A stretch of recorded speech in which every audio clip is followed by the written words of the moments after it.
Salut à toutes et à tous, bienvenue donc sur ma chaîne, donc Thierry #Henry. Aujourd'hui donc je vais te donner donc plusieurs façons, plusieurs idées pour donc, comment avoir donc plusieurs idées pour ton blog ou tes sites de niche.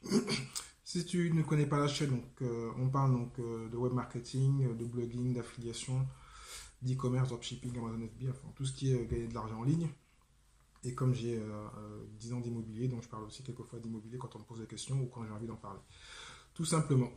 Donc, pour répondre à ta question, comment donc avoir une centaine d'idées d'articles, parce que c'est souvent un gros problème quand on commence un blog, même si on connaît la niche, on connaît son sujet, bon, on a un doute. Donc, je vais donner quelques techniques, certaines que tu dois connaître, d'autres un peu moins. Donc, la première, donc, simplement, c'est de se creuser la tête, de se poser, vraiment de se poser, donc, de couper tout, et donc de prendre un papier, un stylo et de noter ce qui te vient naturellement à la tête, selon ta niche. Parce que si tu commences une niche, tu dois normalement avoir au moins une dizaine, une quinzaine d'idées. Si tu ne connais pas du tout, ben, ça va aller voir le site des confrères. Tu vas voir donc les confrères et tu vas voir donc simplement les articles. Il y a toujours ce qu'on appelle des articles evergreen, qui sont classiques. Dans tous les concurrents ont les mêmes titres. Après, il suffit de changer le titre, mais c'est un titre déjà, c'est une base, hein. Après, les idées vont venir pour remplir. Une source que j'aime bien qui est Google.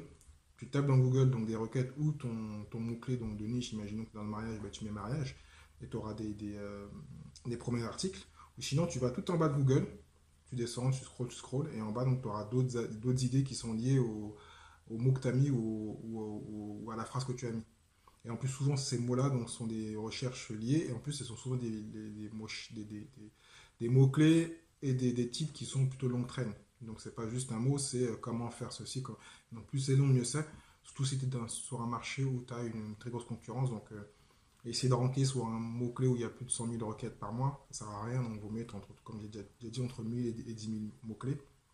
Donc, voilà. Tu peux faire la même chose dans YouTube. Tu tapes dans YouTube donc, ce mot-clé ou cette phrase. Et ensuite, donc, tu vas regarder donc, les premières vidéos qui sortent. Ou sinon, tu mets le début du mot, donc comment faire je ne sais quoi. Et automatiquement, tu auras d'autres titres qui vont être suggérés. Ensuite, la même chose dans Pinterest. Pinterest, c'est vraiment une source énorme.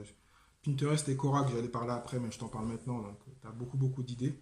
Donc, les réseaux sociaux en général, mais surtout donc, Pinterest et Quora. Où tu as, mais pour Quora, tu as des gens qui posent des questions. Donc, il suffit de répondre aux questions, ou voir s'il y a beaucoup d'interactions et faire un article dessus. Il y a les répondre à ces articles-là. Comme ça, donc, ça va faire des liens vers ton site et les gens vont aller lire l'article tout simplement. Donc, tu réponds en mettant en lien l'article. Pinterest, c'est pareil. Tu mets donc dans la recherche.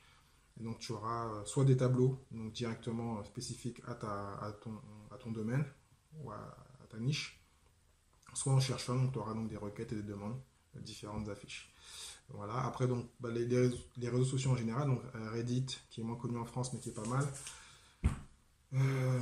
Tous les réseaux sociaux, il faut aller voir, Tumblr, ce qu'on appelle les microblogs ou mini-blogs comme Medium et autres, tu peux aller voir donc dessus. Tu auras donc aussi donc, des idées d'articles. Et une autre solution quand tu as commencé un blog ou si tu vas aller voir les blogs de concurrence, c'est aller voir dans les commentaires. Souvent donc, dans les commentaires, les gens posent des questions, c'est soit qu'ils n'ont pas bien compris l'article, soit c'est que en fin de compte, c'est un sujet qu'il faut développer. Et donc tu scrolles en fin de compte les commentaires. Et quand les gens posent des commentaires, tu reprends donc la question et tu en fais un article, tout simplement. Voilà. Donc, c'était une solution, une idée pour faire plusieurs articles.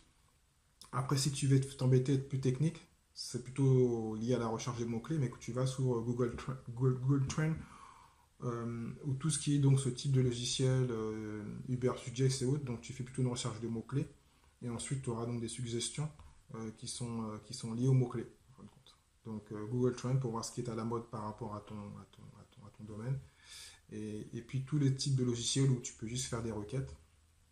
Et automatiquement, donc, tu auras plein de suggestions par rapport à... Je t'en donne deux autres qui sont Answer de Public, un site en fin de compte tout simplement où tu notes ton sujet, tu mets affiliation ou gagner d'argent en ligne et tu auras donc plein de sujets qui sont liés à cette requête et donc possibilité en fin de compte d'avoir des mots-clés mais en même temps donc, des sujets aussi donc, pour différents articles.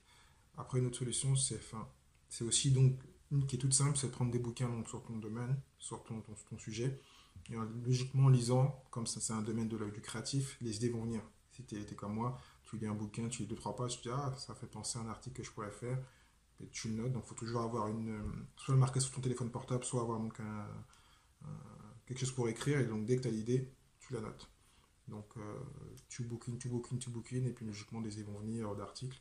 Peut-être des fois regarder des reportages sur ton domaine, et tu auras donc des idées pour répondre à ça. Parce que souvent, tu peux répondre soit à toi-même, hein, tu as des idées, donc t'es comme les personnes qui vont, même si tu es l'expert parce que tu as un blog ou un vlog, mais en réfléchissant, en lisant et en bouquinant, automatiquement des idées vont venir. Donc voilà, c'était comme moi.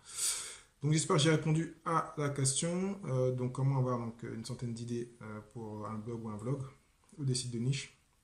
Donc si tu as des commentaires ou des questions ou des idées à apporter à la communauté, n'hésite pas à les mettre dans les commentaires. N'hésite pas à liker, à t'abonner, à cliquer la petite cloche pour donc, les prochaines vidéos. Puis moi je te dis à très bientôt sur la chaîne. Ciao ciao.